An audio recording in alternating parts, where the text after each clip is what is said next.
Sejam todos bem-vindos à nossa casa e para darmos início à nossa reunião, nós convidamos a Virgínia a fazer a explanação do Evangelho e a prece inicial. Boa noite, meus irmãos. Que a paz de Jesus nos envolva a todos. E nós nos trouxemos aqui para uma reflexão do Evangelho segundo o Espiritismo, no capítulo 16. Não se pode servir a Deus e a Mamon. Então, nós vamos passar por 4 parábolas que estão aqui no início desse capítulo. E as parábolas de Jesus, quando prudentemente interpretadas, são muito atuais. E elas sempre nos levam a reflexões. E nesse caso, serão muito importantes para que nós identifiquemos, para que a gente possa refletir e avaliar o que estamos fazendo do nosso tempo aqui, nesta encarnação. A primeira parábola, que é aquela parábola do agricultor, que apesar de ter os seus celeiros todos lotados, ainda em um ano em que a produção é enorme, ele resolve então construir um gigantesco celeiro para acumular tudo aquilo, para guardar toda aquela produção. E então, naquela noite em que ele termina esse cansativo trabalho, ele pensa, faz os seus planos. Agora posso usufruir e descansar. Porém, não eram os planos de Deus. E naquela mesma noite ele desencarnou. Então, esta parábola nos serve para uma análise profunda de como estão os nossos celeiros mentais. O que nós estamos guardando? Está cheio do que eu quero, preciso, vou. E a gente está esquecendo um pouco do espírito, daquele celeiro emocional, sentimental. E é muito importante nós guardarmos uma frase, que o que importa para Deus é somente aquilo que nós podemos levar após desencarnarmos. Somente isso importa a Deus. Então, esses planos, essa cansativa rotina que nós estamos nos propondo, precisa ser pensada. Essa parábola nos atualiza e nos traz esse pensamento. Também a parábola dos talentos, onde aquele que esconde o talento único que lhe foi dado, vamos imaginar que seja o bem, que esses talentos sejam o bem que Deus coloca a nós como missão. E por medo, por preguiça, às vezes, escondemos, camuflamos, e não fazemos como os outros fizeram nessa parábola. Duplicaram, multiplicaram. Essa é a nossa missão. Todo o bem que nós pudermos fazer é hoje, é agora, é já. Hoje é o dia mais importante de nossas vidas. Então, que tenhamos as decisões precisas e as melhores. Quer servir, fazer o bem. Vamos lembrar a parábola em que ele nos conta sobre Zaqueu, aquele que se arrependeu dos seus erros e resolve dividir. E diz ainda Jesus em sua casa: se eu errei, quero agora pagar tudo que eu errei, quero aqueles que eu lesei, que eu prejudiquei, eu quero ressarcir. Então, que seria muito já como Zaqueu, revendo todas essas coisas, revendo tudo que nós deixamos de fazer, por estarmos nos guiando por uma direção, por um Senhor que está nos conduzindo apenas à matéria, ao material, àquilo que nós queremos ver hoje, desenhar um futuro que muitas vezes nos toma todo o tempo do nosso presente. Repensemos, meus irmãos. Servir a Deus e a Mamon sabemos que é impossível, mas na nossa encarnação, para que ela seja frutífera, para que ela possa produzir, nós precisamos controlar tudo isso. Nós precisamos saber o quanto é importante essa bagagem que nós estamos levando até Deus quando nos despedirmos daqui. E a vida que é eterna sempre nos dará novas chances. Então, que nós possamos refletir muito sobre essas parábolas tão atuais. Jesus nos fala sempre de uma forma atual, né? Então, são parábolas que às vezes têm ideias, aspectos lá da antiguidade, mas quando a gente sente a essência, quando nós entendemos a mensagem de Jesus, é para hoje, é para já. E assim com os nossos pensamentos voltados a Jesus, que nós possamos em prece silenciar os nossos pensamentos e deixar que o nosso coração busque por tudo aquilo que nós desejamos para o nosso bem, principalmente quando esse nosso bem é passar pelo bem do nosso próximo, é fazer o bem ao próximo, é nos amarmos como o Pai nos pede. Então, que esse momento seja uma reflexão e também uma oportunidade que nós estamos nos dando de querer fazer o bem hoje, agora, em cada oportunidade que aparecer, em cada talento que nós recebemos do Pai, que nós possamos multiplicar. Que Jesus nos abençoe. Abençoe também o trabalho desta noite, que além de nos esclarecer, com certeza, tocará os nossos corações com as mãos do Pai. Que Jesus ilumine aos nossos colaboradores e que estejamos todos em muita paz. E assim seja. Saudamos também os nossos irmãos conectados através do YouTube. Que Jesus os abençoe hoje e sempre. Meus irmãos, e como nós informamos na semana passada, hoje a nossa reunião será conduzida de uma forma diferente. Nós faremos aqui, responderemos as respostas às quais muitos de vocês já trouxeram de casa, então já agradecer aqueles que trouxeram as perguntas e aqueles também que, ao chegarem aqui, redigiu essas perguntas para nós. Então, eu e a Fabiana conduziremos essa reunião. Dar uma boas-vindas à Fabiana. Boa noite, Fabiana. Boa noite. Que Jesus nos abençoe e que possamos aqui, com o apoio da espiritualidade superior, esclarecermos todas as dúvidas, né, os questionamentos aqui trazidos. Então, se mais alguém tiver algum questionamento, alguma pergunta, é só levantar a mão. A Joelma está aí, próximo a vocês, e poderá anotar as perguntas. Mas nós já temos aqui algumas perguntas que, inclusive, de grande relevância, né? Maravilha para enriquecer muito o nosso estudo da noite de hoje. Então, vamos dar início, né, Fabiana? Pode começar. Vamos lá com a primeira pergunta, meus irmãos. A primeira pergunta diz o seguinte, né? O que o Espiritismo informa sobre Jesus?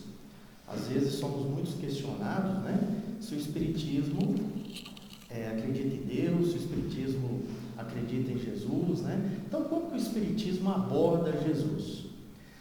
Então, é uma resposta muito importante para nós, porque Jesus é o nosso guia e o nosso modelo para toda a humanidade, né? E a doutrina que Jesus ensinou e exemplificou para todos nós é a expressão mais pura da lei de Deus. Então, todo o ensinamento de Jesus, a lei de amor trazida por Jesus, realmente é essa lei mais pura de Deus. E a moral do Cristo, meus irmãos, que está contida no Evangelho, é o roteiro justamente para a nossa evolução segura. Então, ou seja, o nosso código de conduta, né? E a sua prática é a solução, né, para todos os nossos problemas. Então, seguirmos Jesus, todos os seus ensinamentos, né, pautarmos nessa lei de amor ensinada por Jesus, e muito bem escrita no Evangelho, a gente sabe que é o verdadeiro caminho para a nossa felicidade. Então, não adianta dizermos que o fato de acompanharmos Jesus, né, sem entender verdadeiramente o seu ensinamento, né, a sua prática nessa lei de amor, não seria realmente sermos verdadeiros cristãos. E, acima de tudo, pautarmos nesse ensinamento justamente para quê? Para corrigirmos as nossas imperfeições morais. É a todo momento nós questionarmos a nós mesmos, diante das nossas ações, das nossas práticas, né? E se fosse Jesus, né? Como Jesus reagiria diante de determinadas situações. Então é adotarmos realmente Jesus como nosso guia e modelo, e é isso que o Espiritismo nos traz, né, como informação e como vivência pautada nos ensinamentos de Jesus. Então, obrigado por essa primeira pergunta e vamos à próxima pergunta, né, Fabiana? A próxima pergunta ela é interessante. Se o espírito se liga ao corpo a partir da concepção, os embriões congelados possuem espírito e estão à espera da reencarnação? Então, a gente sabe que, de acordo com a questão 344 do Livro dos Espíritos, que vai tratar da reencarnação, o espírito, ele começa a se emantar ali no novo corpo físico em desenvolvimento a partir dessa concepção. Quando se dá a encarnação? Quando a criança nasce. Então, nasceu com vida, reencarnou. Quando a gente fala de embriões, nós vamos fazer aqui conjecturas. Por quê? Porque à época de Kardec, isso não era ainda uma metodologia. Por mais que se estivessem iniciando as pesquisas, não era uma prática comum como é nos dias de hoje. O que a gente pode entender? Que tudo na lei de Deus tem uma utilidade, vocês concordam? Será que teria utilidade um espírito ficar imantado num embrião congelado? Ele vai ficar ali do lado daquele cilindro de nitrogênio? Então a gente tem que entender que é claro que os espíritos superiores já nos dizem que quando vamos reencarnar, nós já começamos a ter um conhecimento dos nossos pais, conhecimento das nossas provas. É uma programação reencarnatória. Claro que Deus sabe aonde esse espírito vai reencarnar. Nós, espíritos, podemos pedir, alguns não, porque reencarnam compulsoriamente.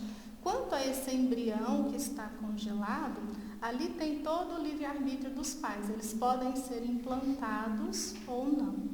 Então, quando a gente tem ali esse embrião, pode ter um espírito que já está destinado a esse corpo físico, mas ele não vai estar ali. Ele vai estar em evolução no plano espiritual e quando for o momento da implantação, aí começa a imantação desse espírito, começa a sua reencarnação, essa fase de perturbação em que a memória das existências passadas vão ficando ali no subconsciente, ele já vai tendo cada vez mais consciência desse novo ambiente,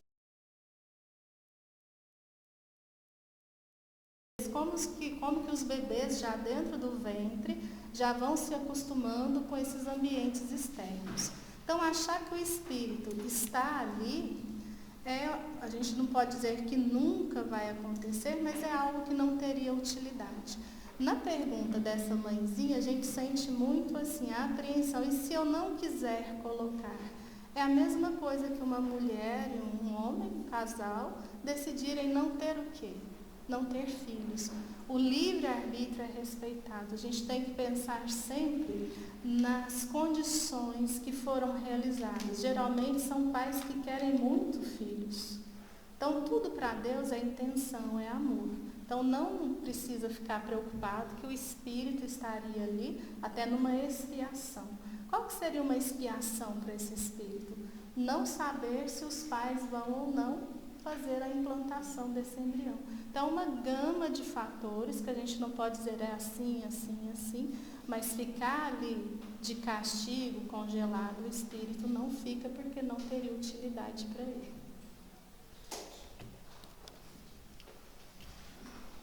Bom, a nossa próxima pergunta também é uma pergunta muito interessante.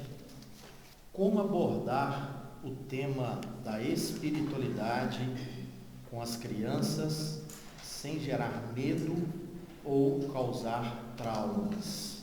Então, como abordar o tema da espiritualidade com as crianças sem gerar medo ou causar traumas?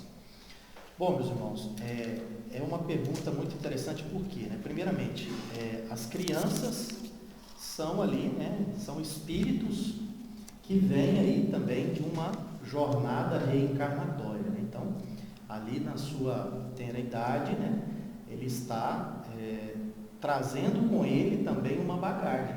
Então, ou seja, muitas crianças hoje, elas abordam temas, já têm uma intelectualidade, uma moralidade, diríamos assim,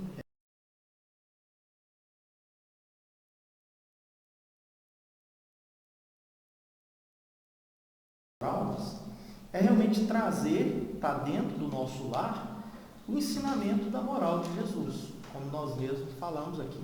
Colocar Jesus como guia, como modelo e, acima de tudo, demonstrar a essa criança, através dos exemplos das nossas ações, tudo isso que a gente relata dentro do ensinamento cristão.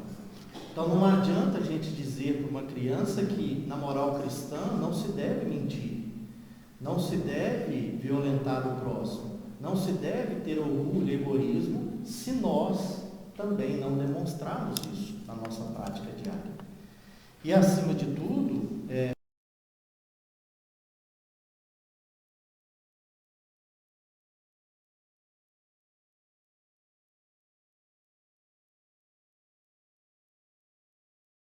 a casa espírita, trazermos as crianças para a evangelização, o qual tem todo um conteúdo programático, tem toda uma didática a ser apresentada, né, nos vários níveis ali da nossa evangelização.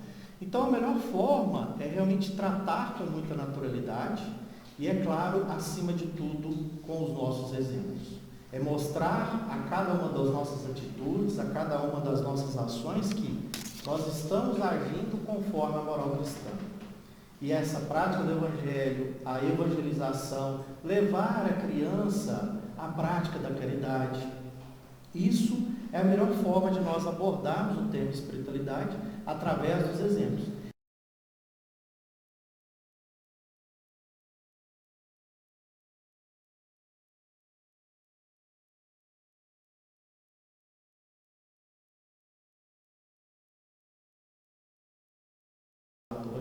Tá bom? Vamos à próxima pergunta. Pega o papel igual. Deixa eu continuar. Por favor, vamos separar. Qual seria a explicação para o espiritismo não ser tão expressivo em outros países? Sei que eles não tiveram o privilégio de ter um Chico Xavier. Na realidade, a doutrina espírita, ela não faz proselitismo. O que é isso? A doutrina espírita, ela não tem preocupação com o número de adeptos. Isso é interessante, por quê? Porque diferencia muito das outras religiões. Porque quando a gente começa a perceber esse reencontro com Jesus na doutrina espírita, nós vamos entender muito mais que ela se trata de uma filosofia do amai-vos uns aos outros.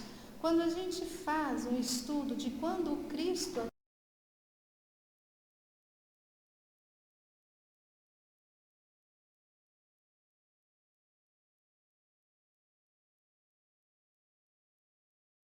Quando a gente pensa na doutrina espírita, no sentido do cristianismo redivivo, o que Allan Kardec deixa muito claro é que ela será o futuro da a religião número 1. A gente tem que saber separar. O que é o futuro das religiões?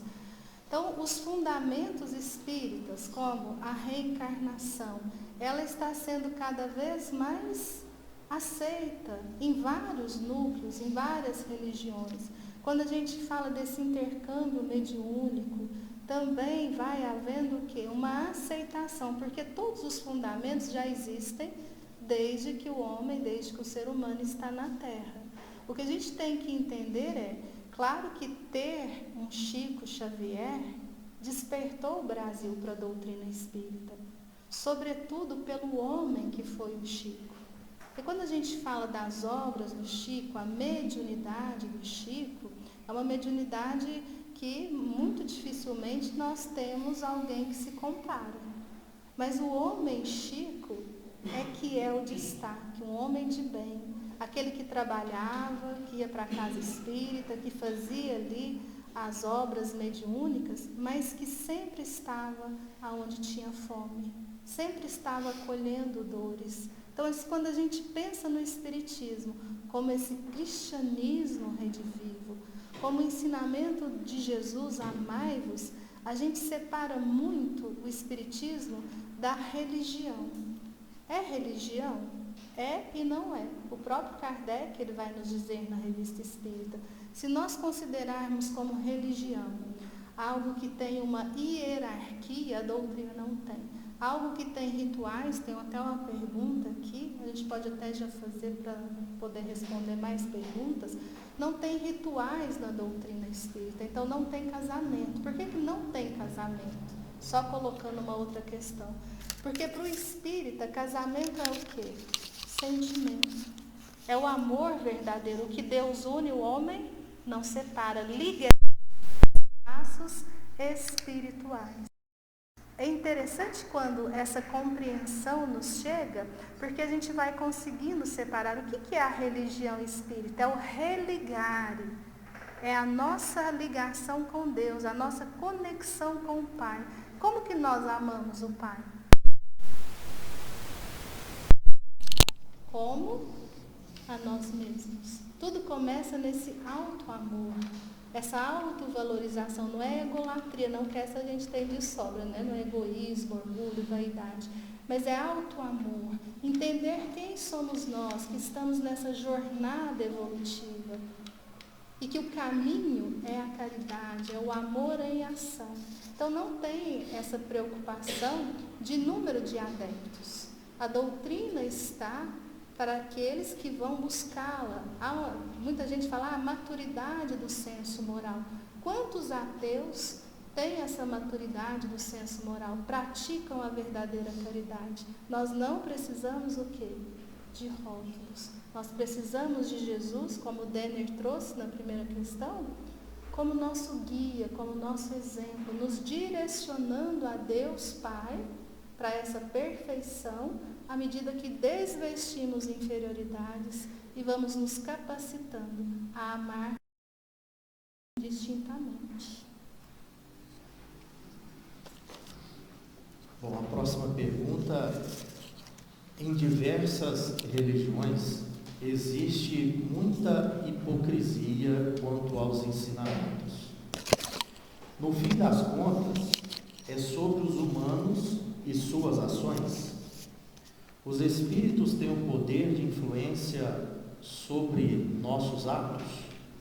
Como? Bom, então em relação à primeira pergunta, né, meus irmãos, falando sobre a hipocrisia das religiões. Qual que é o verdadeiro papel da religião, né? Vamos só entender, independente qual seja. Ela tem um papel fundamental que é o quê? Nos ligar a Deus.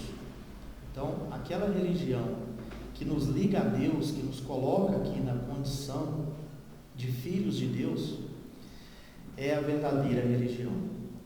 E por que existe essa hipocrisia, infelizmente, em muitas religiões, né? É porque entra aqui a questão do interesse humano. E as religiões, às vezes, aqui, sem fazer qualquer menção, muitas delas hoje não prepara o ser, não prepara esse ser no seu mais profundo sentido, de ser uma pessoa melhor, de ser uma pessoa do bem, de ser uma pessoa do amor. Infelizmente, muitas das religiões hoje trazem para a questão do ter, do progresso material, aquela questão do poder, de que se você fizer parte da religião A, da religião B, você vai ser uma pessoa bem-sucedida. Mas qual que é o verdadeiro sucesso para nós aqui enquanto encarnados? É sermos melhores do que fomos ontem. Infelizmente, então, essa hipocrisia é alimentada justamente por esse interesse humano. E o Espiritismo, ele trabalha muito bem essa questão do ser, justamente nos convidando para sermos uma pessoa melhor a cada dia. É claro que os bens materiais são fundamentais para a nossa sobrevivência. Mas o verdadeiro espiritismo não coloca aqui que nós, frequentando uma casa espírita, teremos fortunas, seremos pessoas bem-sucedidas na sociedade, no sentido material. O verdadeiro espiritismo não trabalha isso. Trabalha justamente o aspecto moral ensinado por Jesus. E a segunda pergunta: os espíritos têm o poder de influência sobre os nossos atos? Sim, totalmente influência. Por quê? Nós temos a sintonia total com a espiritualidade. E se a nossa sintonia for para o bem, com certeza nós também teremos influências de espíritos que vão nos auxiliar no bem. Mas se o nosso interesse, a nossa sintonia for para o mal, nós também atrairemos irmãos que têm esse mesmo prazer do mal. Então, muitas vezes, quando a gente vem à casa espírita por não entendimento de determinados sofrimentos, e porque também colocamos outras pessoas em nosso meio sofrendo também junto conosco, é justamente essas influências que a gente atrai diante das nossas ações. É por isso que a doutrina espírita sempre nos convida para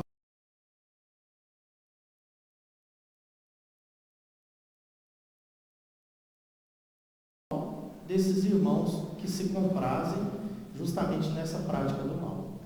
Então, totalmente influenciados conforme a nossa sintonia, meus irmãos.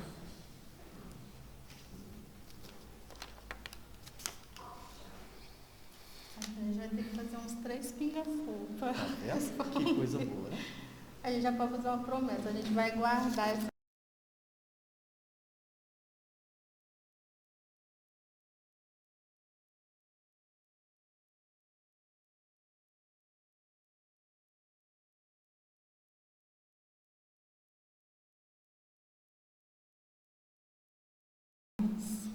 a gente que ama animal, né? Que a gente fica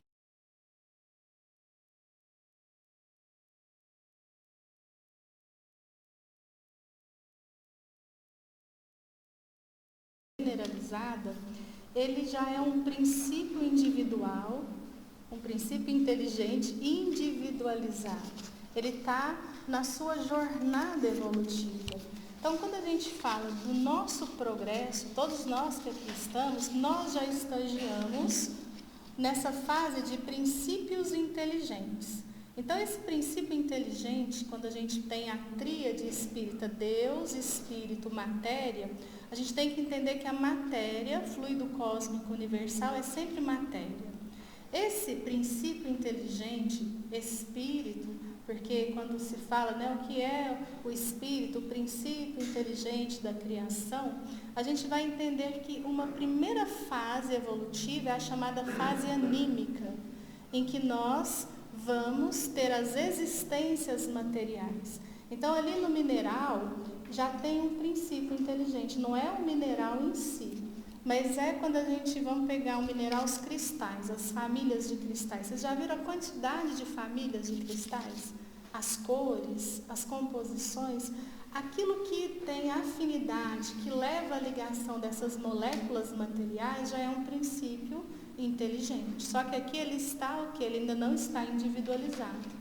Quando a gente vai para o reino vegetal, e aqui a gente usa os 3 reinos que nós conhecemos, porque podem ter mais que nós ainda não conhecemos. Então, esse princípio inteligente, ele vai sendo elaborado.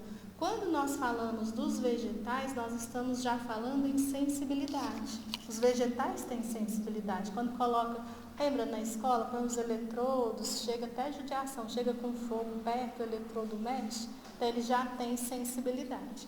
Quando a gente chega nos animais, aí tem uma cadeia extensa dos animais, vão chegar lá no cachorro, no gato. Esses animais convivem com quem? Conosco, seres humanos. Parece a gente, né? A gente fala, nossa, meu cachorro é tão humilde. Fala, não, a gente aqui tentando ser humilde, né? E o cachorro já é humilde, não. Ele está agindo sob instinto. E tudo que ele aprende é um reflexo condicionado, reflexo de Pavlov. Ele é ensinado através do quê? Da convivência com o ser humano. Então, quando esse animal desencarna, o que acontece com ele? Ele não vai sofrer no plano espiritual. Ele nem vai permanecer no plano espiritual. O livro dos Espíritos, ele é muito assim positivo, categórico. Ele já é catalogado, esse princípio inteligente, já o quê? Individualizado. Ele já é catalogado e já tem uma reencarnação compulsória. Então, ele está na sua jornada evolutiva. Acontece aquele elo perdido, que a gente não sabe onde, quando, como, mas começamos a fase de humanização. Olha que interessante. Então, nós que estamos nessa fase de humanização, espíritos simples e ignorantes, com o objetivo de atingirmos a perfeição, já estagiamos como princípio inteligente. Se nós pegarmos os mundos primitivos, as nossas primeiras encarnações, como que nós agimos? Muito semelhante a quem? Ao macaco, aos animais. A gente age sob instinto, que é uma proteção divina. E à medida que essa inteligência, ela atinge, vamos dizer assim, uma certa maturidade, nós passamos para os mundos de expiações e provas. Vamos experienciar sensações, discernir entre o bem e o mal. E aqui a gente não vai se alongar, mas nessa fase de humanização, nós já vamos experienciar os dois planos da vida. Plano espiritual, ora estamos desencarnados, plano material, ora estamos encarnados. Por que a gente tem tanto apego à matéria? A gente já teve toda uma elaboração numa fase anímica material. E agora nada dá saltos. A gente vai e volta.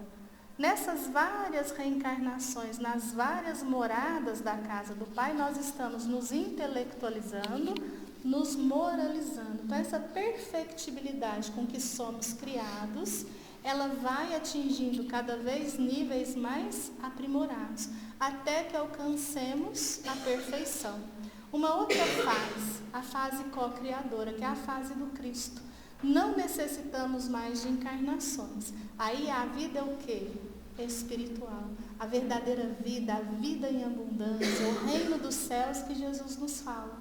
Essa felicidade eterna é uma outra, vamos dizer assim, uma outra jornada, mas que começou tudo como princípio inteligente. Então, quando a gente olha para os nossos animais, para o meio ambiente, a gente tem que ter um respeito muito grande, porque ali estão sendo elaborados também aqueles que futuramente estarão na mesma fase que nós.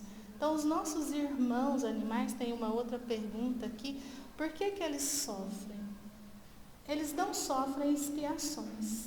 E aí a gente pode entender que todo sofrimento, às vezes muito parecido conosco, né? Às vezes violência, graças a Deus está melhorando muito, fome, doenças, já é uma preparação o quê? Para aquilo que nós também vamos experienciando.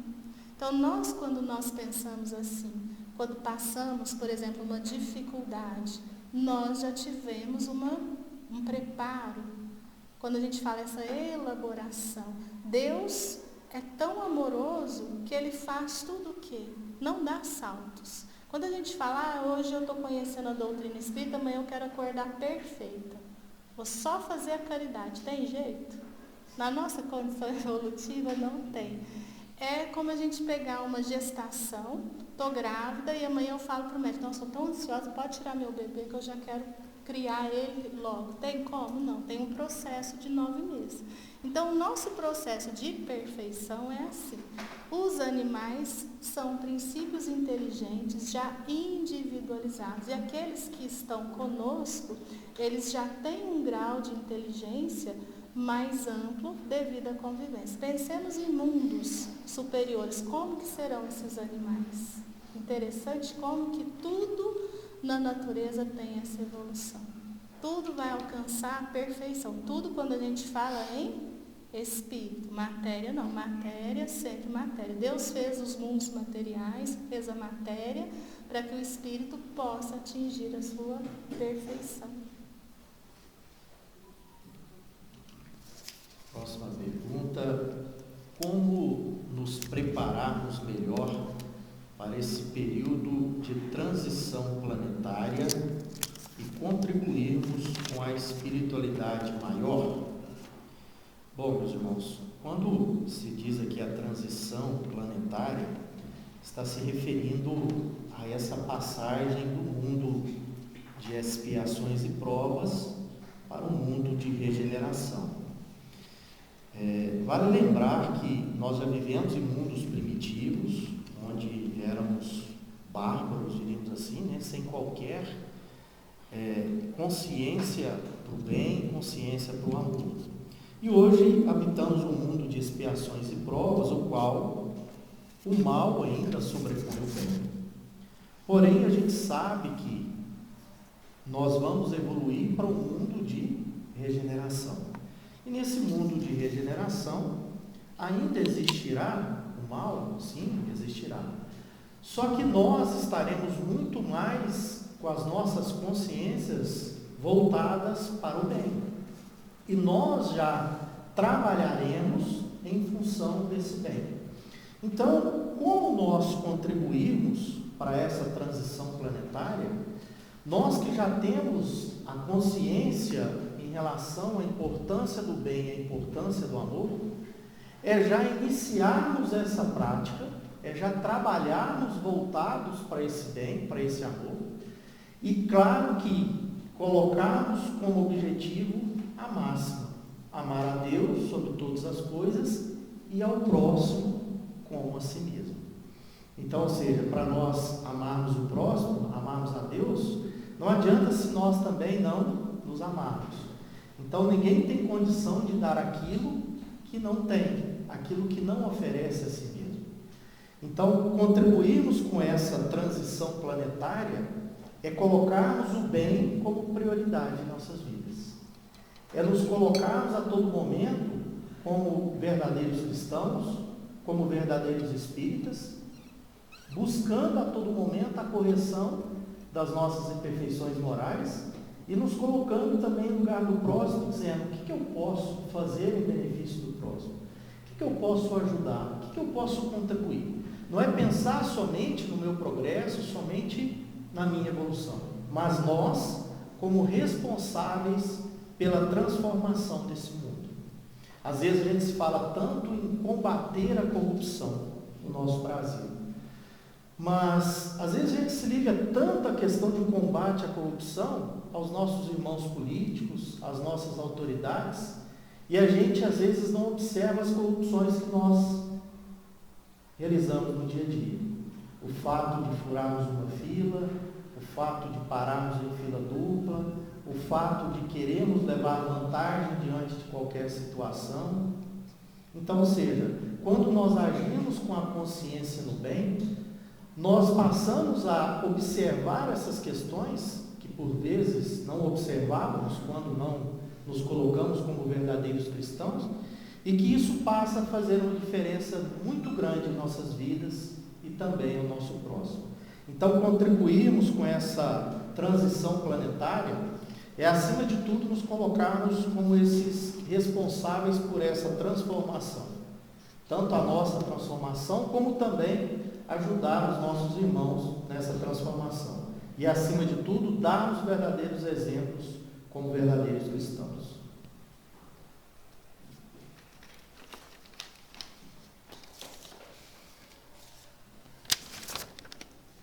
Sabemos que a Terra é um mundo de provas e expiações. Como a espiritualidade superior nos orienta para os casos abaixo? Aí ele citou alguns casos.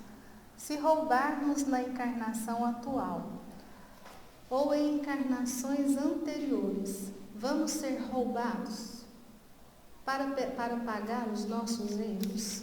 Aqui fica muito preso a lei de ação e reação. Ação e reação é uma imagem errada, porque a lei é de causa e efeito. Então, quando a gente fala ação e reação, na existência passada eu matei o Dênio. Nessa ele vem e me mata. Então, a gente anulou o efeito, causa, né? Ação e reação. Quando a gente fala em causa e efeito, se eu matei o Dênio e nós estamos aqui hoje, é para que eu possa o quê? Reparar esse erro. Se ele tem a grandeza de me perdoar, ou às vezes ele nem se sentiu ofendido, a alma bondosa, mesmo assim eu vou ter o que? As consequências desse ato que eu fiz, não necessariamente sendo o quê? Assassinada. Então não existe essa receita, eu fiz isso e a expiação é passar por isso, não. Causa e efeito, a gente tem que pensar sempre o quê?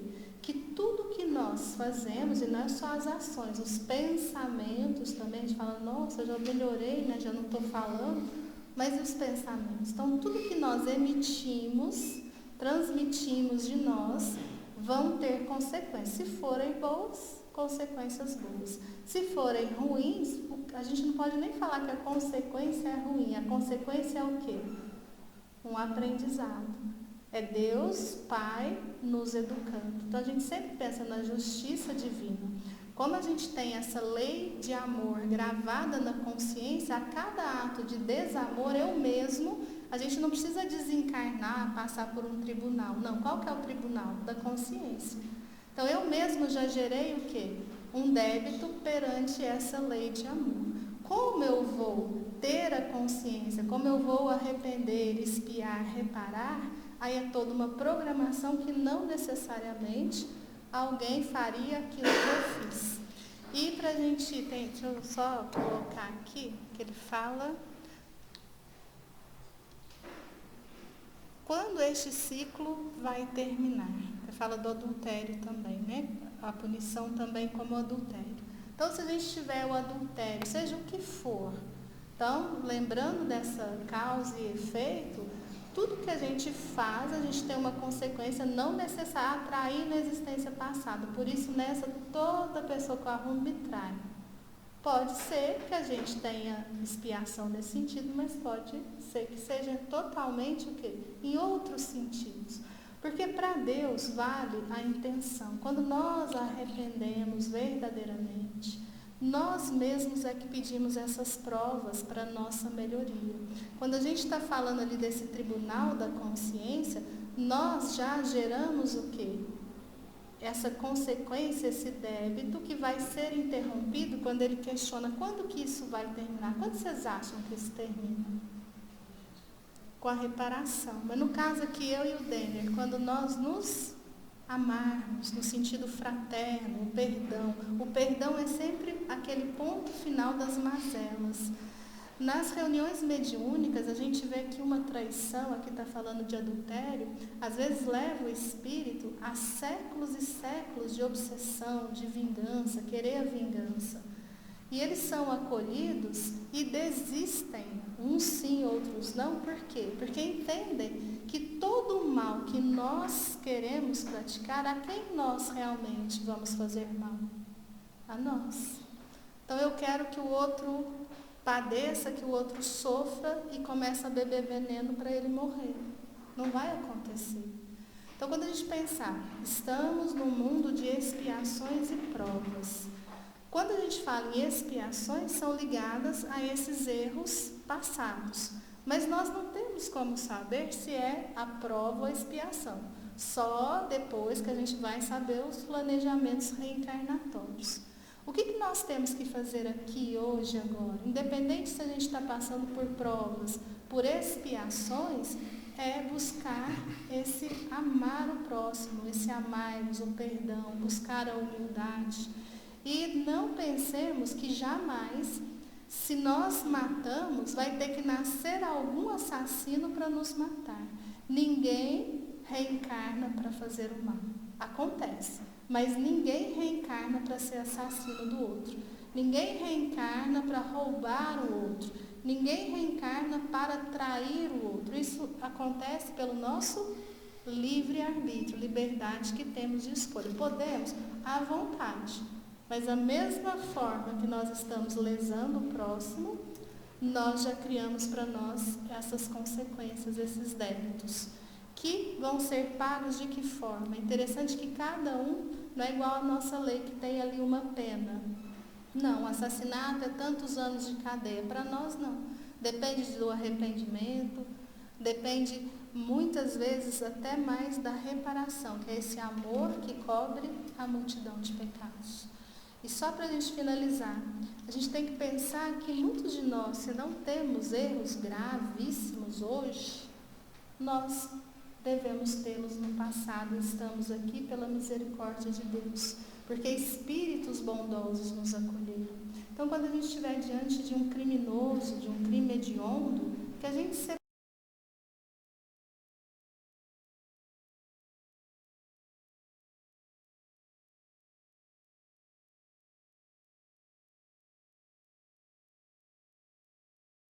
fixamos em ódio, em vingança, adoecemos o corpo físico e vamos permanecer mais tempo em mundos inferiores de expiações e provas.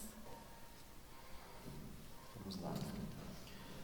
Todo aquele que sente, num grau qualquer, a influência dos espíritos, é por esse fato médium.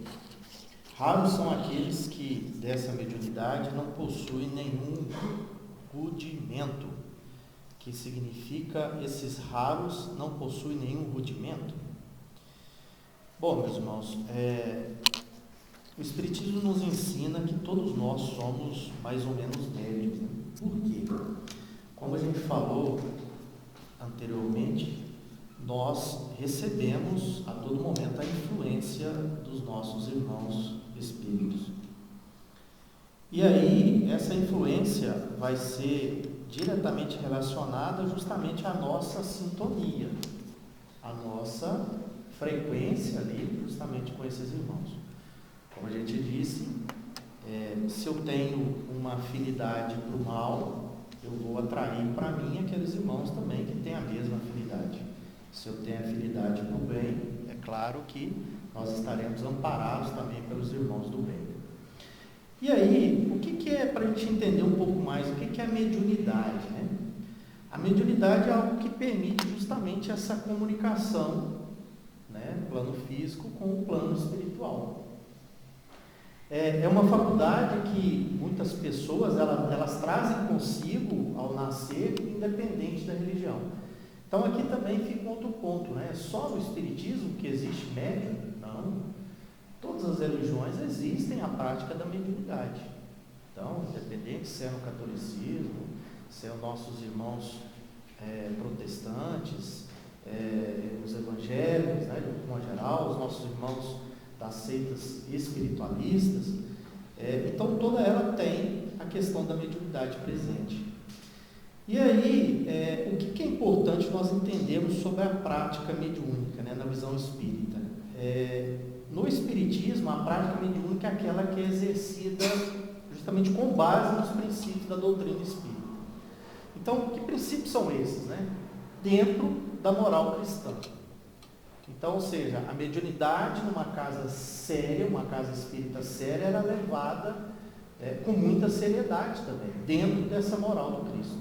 E aí, não se admite, em hipótese alguma, né, numa casa séria, um médium, por exemplo, cobrar dinheiro, exigir ou aceitar qualquer forma de recompensa, presentes, dádivas, agravos, né? Então, ou seja, não existe isso numa prática mediúnica séria.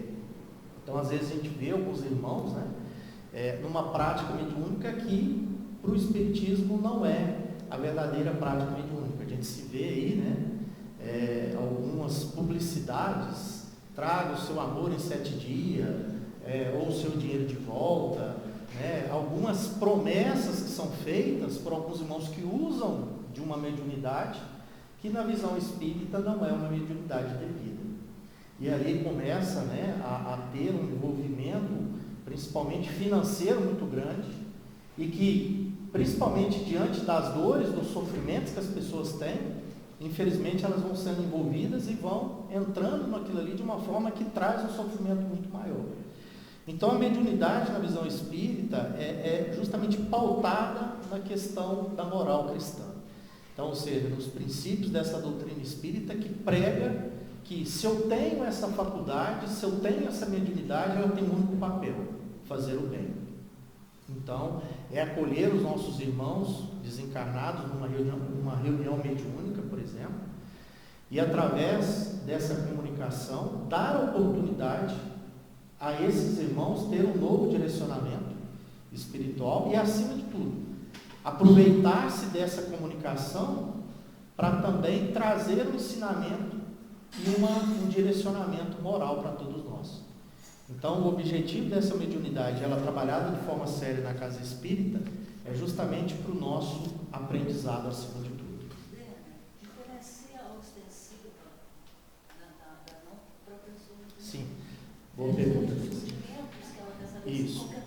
Nós temos na nossa casa espírita as reuniões mediúnicas. Elas acontecem às terças, às quartas e sextas-feiras. Como é que funciona uma reunião mediúnica, né? Nós temos um dirigente dessa reunião, nós temos os médiuns ostensivos. Então, o médium ostensivo é aquele que recebe justamente a comunicação e ali, através da fala, ele traz a mensagem desse espírito. Nós temos os dialogadores nessa reunião mediúnica. O dialogador é justamente aquele que se coloca ali no diálogo com aquele irmão que está ali se comunicando com o médium, e através dessa dialogação, trazer ali o auxílio a esse irmão que veio a essa reunião mediúnica. Precisaria, meus irmãos, de se ter uma reunião mediúnica na casa espírita, se a espiritualidade pode fazer o seu papel? Ou seja, por que existe essa reunião? É justamente para que esses irmãos venham até nós, trazendo essas experiências, essa vivência, justamente para quê? Para o nosso aprendizado. No final da reunião mediúnica, existe uma avaliação, não um julgamento, em momento algum se faz julgamento, mas sim uma avaliação daquelas experiências daqueles irmãos que estiveram ali presentes. De forma que, mediante essa avaliação, a gente comece ali a identificar, né, dentre as nossas imperfeições morais, né, situações que também podem nos levar ao sofrimento, como muitos irmãos vêm até nós. E muitos desses irmãos trazidos justamente por nós aqui à nossa casa espírita. Irmãos que, mediante um atendimento fraterno, são acolhidos. Irmãos que, mediante a nossa presença aqui à nossa casa, nos acompanham e aqui são acolhidos. E nessa reunião mediúnica também tem uma outra mediunidade, que são os médiuns de sustentação. Os médiuns de sustentação têm o papel de estar ali a todo momento em oração, em sintonia, contribuindo para que a reunião aconteça ali de uma forma, um processo vibratório que ajude inclusive o médico ostensivo, como também o dialogador na condução dos trabalhos. Então, a Casa Espírita tem essas reuniões justamente para trazer essa oportunidade do nosso aprendizado. Todo mundo pode participar de uma reunião mediúnica, meus irmãos? Não. A reunião mediúnica, nós somos convidados a partir do momento que nós frequentamos a casa, temos uma rotina de estudos, temos uma frequência, temos um trabalho voltado para o bem, e aí a direção da casa observa aquelas pessoas que podem realmente participar e estão em condições de participar de uma reunião mediúnica. Então, a reunião mediúnica é o melhor exemplo dessa questão da mediunidade dentro da casa espírita. Tudo bem? Nós vamos fazer a última questão e a gente promete voltar. Vamos guardar todas as questões. Muitas questões, já mais uma rodada. Né? Se um palestrante faltar, a gente faz pinga-fogo. Sou agnóstico. Frequentei 2 palestras aqui no centro e as 2. Há algo mais profundo que eu precise fazer, praticar, para acreditar em Deus, por exemplo? Achei linda essa pergunta. Allan Kardec, quando ele começa ali a questionar os espíritos, Kardec ele era muito cético. Então, como cientista, como filósofo, ele vai questionando e ele também, de uma forma parecida, o que ele percebe nas respostas? Uma profundidade. Então, ele percebe essa inteligência, desenvolve toda ali, né? Os questionamentos, primeira obra, o Livro dos Espíritos. E a primeira questão de um Livro dos Espíritos é o que é Deus. Não é quem é Deus. O que é Deus? Inteligência suprema, causa primária de todas as coisas. Então, é Deus Criador, e esse Criador, com essa perfeição absoluta, cria, e nós chegaremos a uma perfeição que relativa a de Deus. O que pessoa pode fazer para crer em Deus? Eu acho isso bonito porque a gente tem que duvidar. A gente fala, nossa, que heresia de forma alguma. A gente tem que duvidar porque são as dúvidas que nos levam a buscar as respostas. Sentir Deus em nós. Quando a gente está na evangelização, a gente não vê Deus. Então a gente faz aquela experiência do copo com açúcar, mas a gente sente Deus. Onde nós sentimos Deus? Na perfeição da natureza. Gente, vocês já pegaram uma flor? Parece pintada, a maior perfeição, as cores. Então são questionamentos que vão nos levando a perceber essa existência de Deus. Seja qualquer outro nome. Porque quando a gente fala acaso, como que o acaso criaria de uma forma repetitiva, de uma forma tão perfeita? Se a gente fizer uma experiência, a gente vai para a praia, passa a vida inteira lá, jogando areia para o alto. Em algum momento vai cair uma areia que vai estar ali um castelo, com as portas, aquele negócio que ele gosta de pôr aguinha ali. Não, somos nós que construímos. Então essa inteligência suprema, essa causa primeira, causa primária de todas as coisas, ela existe desde todo sempre. É outra coisa difícil da gente entender, porque o nada não existe. Mas não é no sentido de ter Deus como uma forma muito humanizada, não. É entender Deus, perceber Deus principalmente na natureza, nesses instintos.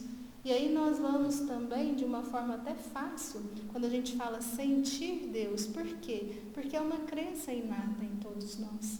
Quando a gente volta ali, nos povos mais antigos, até o homem de Neandertal, quando a gente tem, que nem é o Homo sapiens ali, ainda, os arqueólogos descobriram que toda a contemplação nos funerais, na morte, toda essa, vamos dizer assim, oferendas à divindade é algo que é intrínseco a nós. Então, crer em Deus, o que a gente tem que fazer? Buscar, estudar, estuda a doutrina espírita. Porque tem que fazer o quê? Passar pelo crivo da lógica, da razão, senão jamais vai se tornar uma fé. E antes não ter a fé do que ter qual fé? A fé cega, a fé fanática, não é isso. É a gente questionar, não tem problema questionar. Porque é esse questionamento que vai nos levar a essa busca. Quem somos nós? De onde nós viemos? Para onde nós vamos? Por que nós estamos aqui? Então, de onde que nós viemos? A gente pode falar, fomos criados por Deus.